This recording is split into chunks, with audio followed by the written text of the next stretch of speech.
మీరు అడుగుతున్నారు కాబట్టి రాజాసాబ్ డేట్ చెప్పేస్తారు ఇప్పుడు. చెప్పకపోతే నీ మీద ఒట్టే.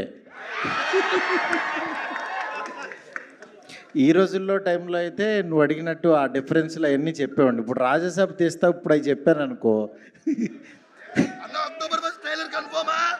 యా వస్తున్నాం. కంగారు పడద్దు, బోల్డ్ కంటెంట్ ఉంది నేను ఇవ్వడానికి. నా దగ్గర ఇస్తా, కంగారు పడద్దు. భయపెడుతున్నాడు పాపం, వదిలే బ్రో. నా చెవు దగ్గరే ఉన్నాడు అసలు. అయ్యో ఓకే, థ్యాంక్ యూ.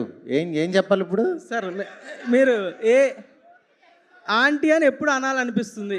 ఎప్పుడు అనాలనిపిస్తుందా? నువ్వు ఎవరినన్నా ఒక ఏజ్డ్ పర్సన్ చేసుకున్నావు అనుకో, అప్పుడు అనాలనిపిస్తుంది. ఆంటీని చేసుకున్నావు ఏంటి తమ్ముడు అని.